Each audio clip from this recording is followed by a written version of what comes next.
వైఎస్ఆర్సీపీ ఏర్పాటు చేసిన వాలంటరీ వ్యవస్థ మీద గతంలో చంద్రబాబు ఎన్నికల సమయంలో మాట్లాడి మేము అధికారంలోకి వస్తే వాలంటీర్లకు 10,000 రూపాయలు ఇస్తామని చెప్పడం జరిగింది. పరిస్థితి ఒక్కసారిగా తలకిందులైపోయింది. అధికారంలోకి వచ్చిన చంద్రబాబు ఇప్పుడు వాలంటీర్ వ్యవస్థనే పూర్తి స్థాయిలో నిర్మూలించే విధంగా చర్యలు తీసుకుంటున్నారు. దీనికి సంబంధించి ఇవాళ చలో విజయవాడ కూడా పెట్టారు వాలంటీర్లు. అంటే వాళ్ళకు ఉండే భరోసా కూడా చంద్రబాబు పూర్తిగా నిర్మూలించినట్టే కనిపిస్తుంది. ఏం చెప్తారు? మేము డే 1 నుంచి చెప్తా ఉన్నామండి. ఇప్పుడు చంద్రబాబు నాయుడు గారు అబద్ధము, ఆయన అలవి కాని హామీలు 100 ఇస్తా ఉన్నాడు. 2014లో ఇదే చంద్రబాబు నాయుడు గారు 640 హామీలు ఇచ్చుకుని ఏం నిలబెట్టుకున్నాడో ప్రజలు చూశారు. అయినప్పటికీ కూడా ఇవాళ ప్రజలు ఆశాజీవులు ఆశపడతా ఉన్నారు.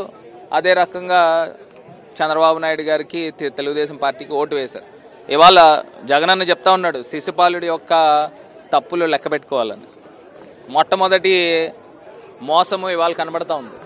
ఇదే వాలంటీర్లకి జగనన్న 5,800 ఇస్తే చంద్రబాబు నాయుడు గారు 10,000 రూపాయలు నేను ఇస్తాను అని చెప్పి మరి అబద్ధపు మాటలు చెప్పి ఇవాళ వాలంటీర్ వ్యవస్థనే నిర్మూలించే కార్యక్రమం చేస్తూ ఉన్నారు. మరి ప్రజలు ఒక్కొక్కటిగా అంటే ప్రజల దగ్గర నుంచి వ్యతిరేకత రాలేదనుకోండి, ఇంక రెండో హామీ ఇవన్నీ కూడా తుంగలో దొక్కే కార్యక్రమం చేస్తాడు. ఇవాళ మరి చెలో విజయవాడ వాళ్ళ యొక్క భావం తెలియపరచుకోవాలి కదా, ప్రజాక్షేత్రంలో ప్రజల ముందు పెట్టాలి కదా. అదే కనబడుతూ ఉంది.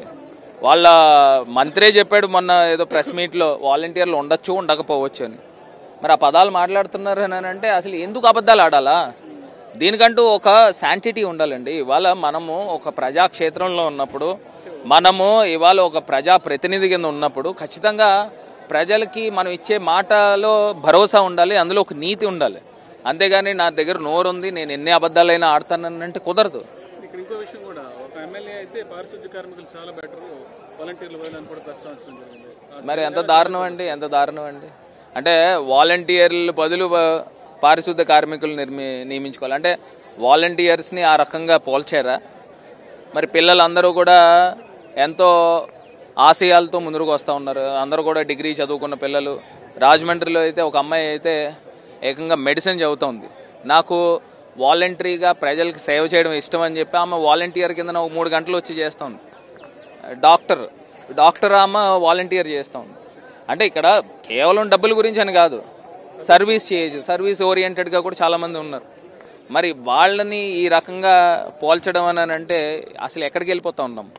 రాష్ట్రంలో ప్రధానంగా వాలంటీర్లతో పాటు ఏదైతే అప్పులు తేకుండా సంపద సృష్టిస్తానని చంద్రబాబు మొదటి 2 వారాల్లోనే ఇవాళ కూడా 5,000 కోట్ల రూపాయలు, నిన్న మొన్నలో 5,000 కోట్ల అప్పులు చేయడం జరిగింది. ఆల్రెడీ ఇప్పటికి 3,000 కోట్లు, అంటే దాదాపు 8 నుంచి 9,000 కోట్లు రాష్ట్రానికి అప్పుడు అప్పులు తీసుకురావడం జరిగింది.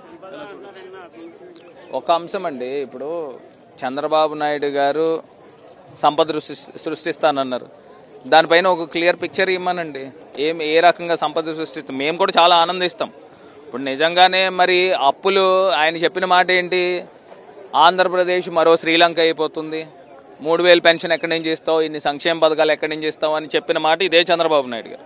మళ్ళీ ఇప్పుడు యూటర్న్ ఎలా తీసుకున్నాడండి? జగనన్న ఇచ్చిన దానికన్నా 2 నేను ఇస్తానన్నాడు. మరి ఈయన ఏం చేస్తాడండి? ఈయన ఇప్పుడు తీసుకొచ్చి సింగపూర్ చేస్తాడా? ఇన్ని రకమైన సంక్షేమ పథకాలు ఇచ్చి సంపద ఏ రకంగా సృష్టిస్తాడు? సంపద సృష్టించింది ప్రజలకు పంచాలి, దాంట్లో తప్పు లేదని చెప్పిన వ్యక్తి చంద్రబాబు నాయుడు గారు. మరి ఆల్రెడీ ఇప్పటికే ఒక 8,000 కోట్ల రూపాయలు అప్పు తీసుకుని వచ్చి మరి ఈ డబ్బుతో ప్రజలకు పంచుతా ఉన్నాడు. మరి ఈయనేమనాలా అని అడుగుతా ఉన్నా. ఇంకో ప్రధానమైన విషయం, ఇప్పటికే ఈ ప్రధాన పథకాలు ఇప్పటికే వైఎస్ఆర్సీపీ అధికారంలో ఉంటే గతంలో అమ్మఒడి కానీ, విద్యాదీవెన, వసతి దీవెన చేతికి వచ్చే పరిస్థితి, అసలు వాటి గురించి ప్రస్తావన కూడా లేదు, ఎక్కడ మాట్లాడే పరిస్థితి కూడా కనిపించట్లేదు. దాని గురించి అదేనండి, ఇప్పుడు నిజంగా గవర్నమెంట్ అనేది ఇట్స్ కంటిన్యూస్ ప్రాసెస్. ఇప్పుడు జగనన్న నిజంగా మళ్ళీ ఇప్పటికీ ముఖ్యమంత్రి కింద ఉంటే ఈ బాటికి రైతు భరోసా పడి ఉండేది. రైతు భరోసా పడాలా, విద్యా దీవెన, వసతి దీవెన డబ్బులు పడి ఉండేది, అమ్మఒడి డబ్బులు పడి ఉండేది, వాళ్ళకి యూనిఫామ్స్ ఇంకా చక్కగా ఈ పాటికి ఇచ్చేసి ఉండేవారు. మొన్నే నేను ఒక వీడియోస్ చూస్తూ ఉంటే పిల్లలు డ్రైనేజ్ పక్కన కూర్చుని మధ్యాహ్నం భోజనం చేస్తూ ఉన్నారు స్కూల్ దగ్గర. అసలు పరిస్థితులు ఎక్కడికి వెళ్ళిపోతూ ఉన్నాయి?